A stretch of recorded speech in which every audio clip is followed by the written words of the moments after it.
morning, ladies and gentlemen, and welcome to the Sherard Show. I'm your host, Sherard. Happy Saturday to you. It's a bit rainy here in Los Angeles, but it's a sunny day because we have a very special show scheduled this morning. We have guests on the show. These are historic individuals who go way back. They are responsible for starting the careers of Johnny Taylor, Sam Cooke, R.H. Harris, and so many more. And it's the first time on the Sherard Show. I'm a mega fan of them. The legendary Soul Stirrers are on the Sherard Show for the first time. But before we get to them, the Sherard Show is brought to you by Pure Essence Television Network, where you can see some of the greatest episodes currently trending, from the Temptations to the Manhattans to Barbara Streisand, as well as Jay Leno. Just click the link below and you can see the greatest episodes of your life. It's also brought to you by iHeartRadio. If you missed this broadcast on television, you can also listen to it on iHeartRadio. Just click the link and smile and drive. And then lastly, it's brought to you by my limited editions Sherard Shoe collection, where every $1 goes to the fight for the cure for lupus. Well, ladies and gentlemen, when you hear voices like R.H. Harris, you hear Sam Cooke, you hear Johnny Taylor, you know they got their start with this legendary group, the Soul Stirrers. And can you believe next year, they're going to be 100 years old that the group has been there. They started in 1926 in Trinity, Texas by S Roy Crain, and they're here to keep the legacy alive. The wonderful Soul Stirrers, gentlemen. Welcome to the Sherard Show. How are you? Thank you. Thank you, sir. Thank you. You're great. You know, you're responsible for getting a lot of souls saved through your music. And we're going to start off first with you, Jeff. What does it mean to be part of such an iconic group? It's a blessing, it's an honor, and I'm so humbled to be a part of the Soul Stirrers that's been going on for so many years and that travel all over the world, and being a blessing to people. It still have effect on people's lives right now today. People are just calling in and they saying how much they enjoy the music of the Soul Stirrers. They were raised up on it and everything, and we just very honored, sir. Very good. Now, what about you, Justin? What does it mean for you? Because you all come from a legacy where Leroy Kroom was with the Soul Stirrers, and he was a really good friend of Sam Cooke. And he also wrote a book, if you look at your monitor right there, Sam and Me. But what does it mean to you, Justin, being a part of the Soul Stirrers? Well, it means a whole lot. Leroy and I, we communicated over a year before I decided to join the Soul Stirrers. He had heard my recordings, my personal recordings, and he thought I'd fit in. And he said, hey, Justin, why don't you come ride with us this weekend and just see how you would like it? They had another lead singer by the name of Eddie Huffman at that time.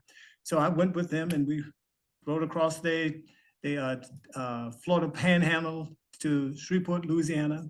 And I was just excited about how the people looked at the Soul Stirrers and how what they thought about them. We traveled to Europe, and I realized, to my surprise, that they had a library set up there, and the Soul Stirrers were in the library. And we went to Japan, and as soon as we landed, the journalists met us and took us into a room, and they had their reel-to-reel tape recorders, and they wanted to find out who was my position. And okay, so you're Justin Martin, so you replaced, and Johnny Taylor. I was astonished because of the history. They knew more than I did. And of course, like Jeff was saying, souls are being saved, people are being inspired. And we're getting ready to do another song that we're working on. And matter of fact, Sam Cooke wrote this song, A Change Is Gonna Come. So we're gonna do that, perform that this weekend, because it's a classic. And we're going to do that. We have a lot of requests. Justin, you got to slow down. You got to slow down, Justin. You're really crushing it. The audience, I mean, when you mention Sam and Change Gonna Come, so much to talk about because I'm a Soul Stirrers junkie. But I'm going to kick it to you, Jackie, first. What does it mean to you to be part of the Soul Stirrers? To me, Sherard, it's a lifetime dream. From the moment I heard Sam's voice, and I knew from that point on that singing was something I wanted to do, and to be a part of the Soul Stirrers and to meet Leroy Kroom and a lot of these guys, Lou Ross and all, it's just like I feel like God favored me. He favored me to do that, and I will forever be grateful, and I thank God for all those blessings. Very good, very good. Now, you know, there's very interesting history, as I mentioned, because S. Roy Crain started it in 1926, but it disbanded a short time after. And then R.H. Harris and so many others came along, and it was very popular when R.H. Harris was there. They traveled mainly around the Chitlin circuit, and he was world renowned. So when Sam came along, he wasn't well received as a replacement with R.H. Harris, but then eventually won everybody over. So my question to you, Jeff, I'm going to kick it off first, is who do you feel was the most popular soul star? I say Sam in his era, because he was universal. He was able to reach the young people that was coming up in his era, and they noticed that about Sam. And so when they looked at that as Sam, they said, "Well, look at here, we touching something right now, and this is going to take us a little further than we went." And that's how it came about. That's my opinion. Now, you know, the amazing thing about the Soul Stirrers is, you know, so many people, for example, you get Bobby Womack, you get Dionne Warwick, you got Lou Rawls, you were mentioning Lou Rawls, Jackie. So many of them started in gospel, and gospel led to so many getting their big break in music and things like that. What's the intent behind the Soul Stirrers in 2025? I'll kick it to you, Justin. Well, the intent is for us to just carry the legacy on and make some new recordings and just keep it going because it's just a great thing to do. And we just love the sound and we love the feedback from the audiences. You know what's amazing about you all, and I'll chime you in, Jackie? The Soul Stirrers are equivalent to the gospel version of the Temptations. Is that, in my assessment, correct? Yes. You're right. Yes. When Leroy and I used to communicate, Leroy told me that he said groups like the Temptations, they started practicing the two mic system. When you exchange mics, one lead singer, he changed the mics. He said the rock and roll groups, they pattern after the Soul Stirrers. Very interesting. Very interesting. For those who just tuned in, we're talking to the iconic Soul Stirrers on the Sherard Show. We will be taking your questions momentarily as well. Now, Jackie, are you able to handle the fanfare that comes along with being part of the Soul Stirrers? Or have you gotten a good pen where you're doing all autographs and everything after the shows? To be honest, yes, I see the fans just like I look at my everyday brother and people that, you know, we love them because that's, you know, we're just straight down to earth, just ordinary, you know, gospel singers. And so, but I've had a lot of practice on that when we take those trips over to Europe. My first trip over to Europe, I didn't go with the Soul Stirrers because I went with them then, but I went over there. It was a new experience because all of those Europeans and Italian, they were so drawn by the groups, and that blew me away. So we were signing autographs like you wouldn't believe. I was like, yeah, this is this. But now I just love to see greet people, and if we can bless them through a song or just a smile or with a CD or something like that, I'm just whatever. I'm here to serve. Very good. Now, something that's very interesting about the Soul Stirrers, especially with Sam Cooke, people don't know that when Sam Cooke left the group and he made it and started his own label, he started producing for the Soul Stirrers.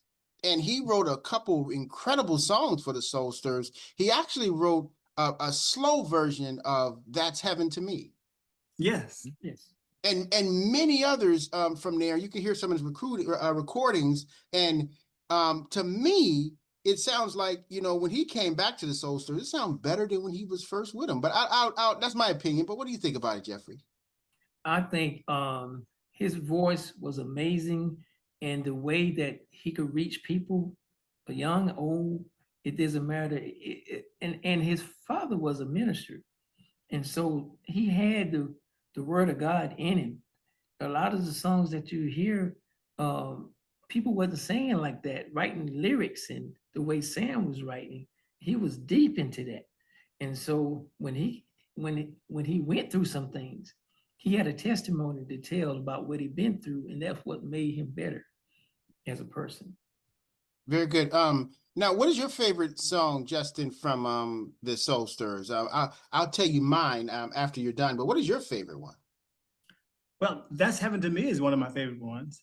Yeah, and and based on what you're telling me, when you asked the questions you asked Jeff about was Sam's voice better? Did he sound better?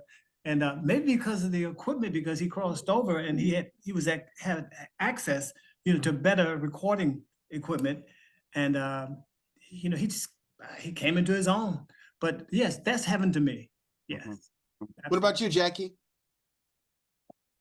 I'm gonna go a close one with Wonderful, Touched Him with His Garment, and then I loved He Is My Friend Until the End. That's one of my favorite songs. Jesus is my friend until the end. Now Sam didn't write that one, but of course when he sang it, when Sam sings a song, nobody thinks about the right in the end because it's his song. Very good, very good. Now, and one quick question before we go on a commercial break. Now, there was one I love called "I Couldn't Hear Nobody Praying." It was one of my favorites, one of my favorite ones as well. Now, do you all perform those songs when you're on tour? Not that one. No. We have it, but I know the song you're speaking of. It's a very it's got a real quick background in there. Couldn't hear nobody pray. It was very, very, very, very beautiful song. I'm not trying to think of the one that was leading on that song. Couldn't hear nobody pray. Jeff, who was leading on that one? You know, Justin? No, I'm not sure. I don't know, but I knew the song because it was on one of the. I think it was on Sorry Records. I'll help you out on that because like I said, I'm a Soul Stirrers guru. It was the Womack brothers. Wow. Okay, that's right. That's right. That's right. That's right. The Womack guy. It was on Sorry Records. Sam owned that company. Correct. So he brought in the Womack brothers to sing some of the Soul Stirrer songs as well. Well, ladies and gentlemen, we're going to take a quick commercial break. When we come back, we're going to see what these Soul Stirrers really know about Sam Cooke when we return right after this. I'm Sherard. We'll be right back right after this. We have a spectacular show this evening. A gentleman, he will beat you up and then write about it. I turned professional at 27. They said, hey, you're too old to fight professionally. There is a beautiful young lady. She's a fashion model. She's also a poet. People in that industry were telling me I should get in front of the camera. Then we have a Hollywood actress. For me, it's not about red carpet or just being famous. And then we have a comedian. This is the second time on the Sherard Show. You put your wall in there.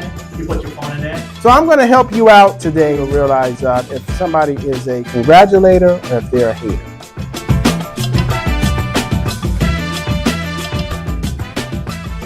And welcome back, ladies and gentlemen, to the Sherard Show. I'm your host, Sherard, for a very special morning episode, speaking to the iconic group, the Soul Stirrers, learning all things about Sam Cooke, the Womack brothers, as well as performing all over the world. And it usually happens like this, and I'll kick it to you, Justin.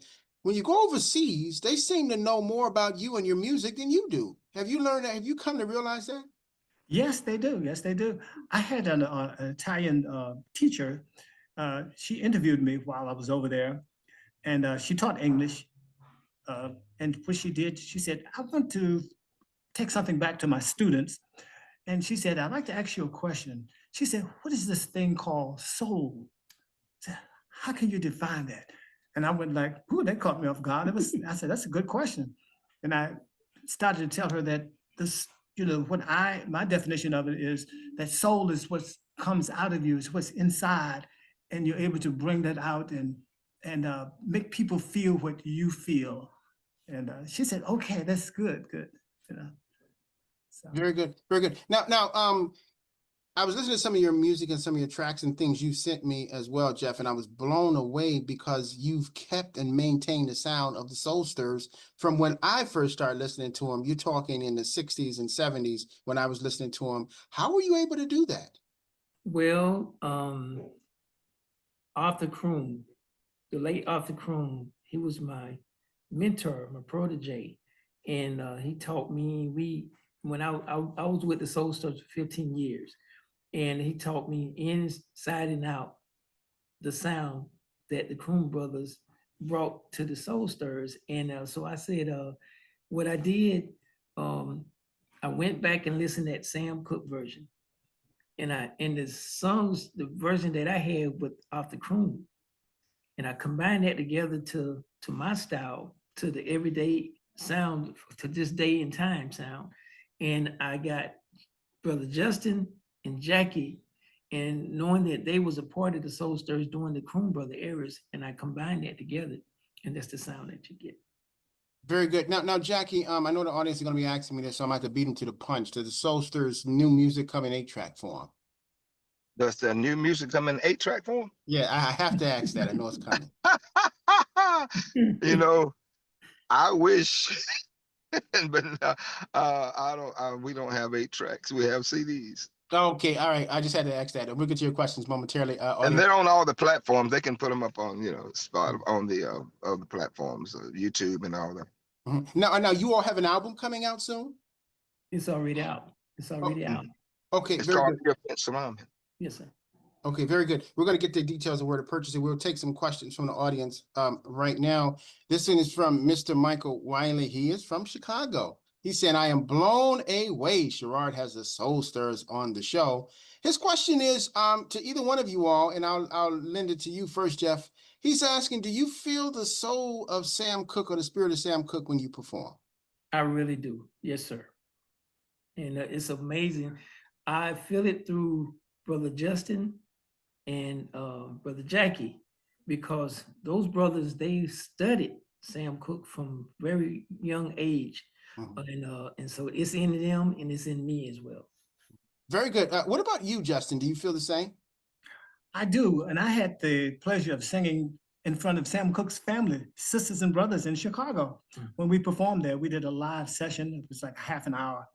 And they came up to me and they said, oh my God, you sound like my brother. I said, well, I'm sure you've heard many people sound like Sam. They said, no, you sound exactly like my brother. And we did at that time, the things that I see as I walk along the street, that's heaven to me. Oh Yeah. my goodness, man. I tell you, boy, you do sound just like him. Mercy, mercy. Yes, And what about you, Jackie? Do you feel the soul of Sam Cooke or the spirit of him when you're performing? Well, actually, Sherard, God have blessed me with an ability that my daddy had. My daddy could almost speak like anyone, and rest his soul. And so, growing up as a kid, I adopted that, and I realized that I had it. But he'd given me the ability to, and you know how an actor or actress can get into another person's character and bring that character alive. So my take on it is that I was so much into Sam that I had been given the ability to get into the character, not to do what he does, but to do what he probably would do or say in a certain situation to make that authentic, which means that it may not be on his original recording, but with the group that we have now, we Justin and myself and Jeff, we all have these ideas.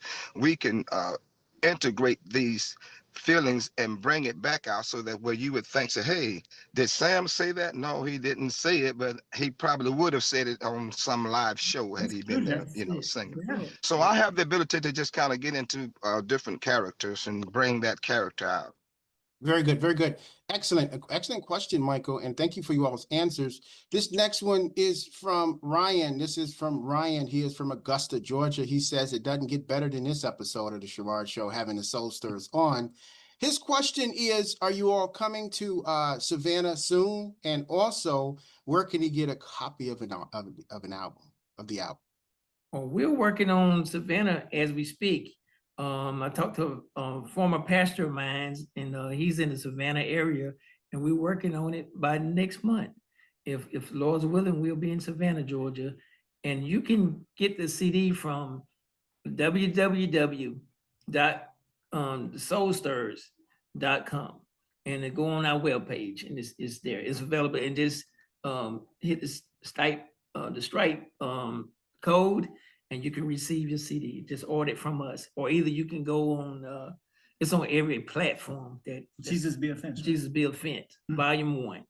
Very good. Okay, good. And this one, now we have a ton more questions. We only have time for one more. Now, this one is from Marlena. This is from Marlena. She is from Seattle, Washington. She says, I'm blown away that Sherard has this morning show speaking to these iconic individuals. Her question is, what is one of the toughest things about being a Soulster? And one is one of the most joyous things. I'll kick it with you, Jackie, first. One of the toughest thing of being a soul stirrer, to be honest, there's nothing tough to me about it except for the fact that Sam, Paul Foster, Jenna Taylor, those guys have shoes that are so huge, that are so huge. And God knows I do not want to be a part of any group to say that we let them down, because they have paved the way, they have blazed the trail, and we are just walking through there, and we just want to just use the grace and the gift that God has given us, and hopefully that the people will enjoy what we present and accept us, because it's not easy to come out and singing with after the Sam and Paul, Johnny Taylor, all those people have great expectations, and rightfully so. When it comes to the soul stirrers, there's a lot to we have to really stand up for. Very good. And what about for you, Justin? Well, it's very humbling, when I hear Sam and just know how talented he was and how God had blessed him. And for me to come and to be in his, in his footsteps, just trailing him, because he was a trailblazer. So it makes me feel really good. I kind of critique myself. I said, wow, I said, this guy is so good. And then when I start singing, I feel his spirit. Mm-hmm. Very good. And for you, Jeff? As for me, as the producer, making sure that we have the original sound that keeps the Soul Stir sound, and don't take away from it, and let people know that it can still be brought up to modern day, but don't take away the integrity of the sound that they worked so hard for and they paid the way for us. We don't want to take that away. We want to keep our audience and the people just having the desire to hear from the Soul Stirrers. When you close your eyes and listen to you all's music, it takes you back as if you're back in the 60s. Yes, sir. And I really appreciate you all doing that, because you kept the integrity intact. Sam, Johnny Taylor, S Roy Crain, R.H. Harris, they'll all be proud of you. Leroy Kroom, because you're doing something phenomenal. And it's going to be a big event. We're going to probably have you on the show on the 100th anniversary next year of the Soul Stirrers on the Sherard Show. So everybody stay tuned to that as well. Now, where can they reach out to you all, gentlemen? I'll give it to you, Justin, for all of these questions as well as requests. Well, you can reach out to the Soul Stirrers. You can reach Jeffrey. And Jeffrey, you want to give them that information? My number is area code 912-278-8010. Area code 912-278-8010.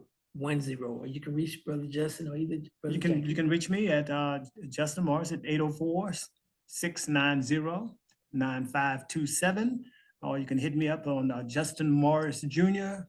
official.com. Now, I just want to let you know, gentlemen, you just put your number out there for 1 million people now, so you might need to get a second phone. Well, all I can say is, look, I have all one. right, look, okay. For all of y'all looking, you can reach me by caravan. I don't care how you reach me, just reach the Soul Stirrers if you can. Very good, very good. I'm certainly after this episode, you're going to get a ton of But I'm on requests. Facebook under Jackie Hurd. You can go on to Jackie Hurd, and you can find Jackie Hurd on Facebook or social media like that. And from that point, you can inbox or whatever like that. I think my number's not a big secret, but I just hold it for right now. Very good. We appreciate that. Any final thoughts? We'll start with you, Jack. With me? Any final thoughts? I just want to say thank you so much. This is a privilege and an honor to have us on your show and on this platform in front of so many people. I would say God is good all of the time, and I just want to say thanks to the Son of God. Thank you. You're very welcome. Thank you. It's such an honor having you on as well. Justin, any final thoughts? Well, for those of the people that's new to the Soul Stirrers, we welcome you. And for those of the people that have been with us over the years, we want to thank you.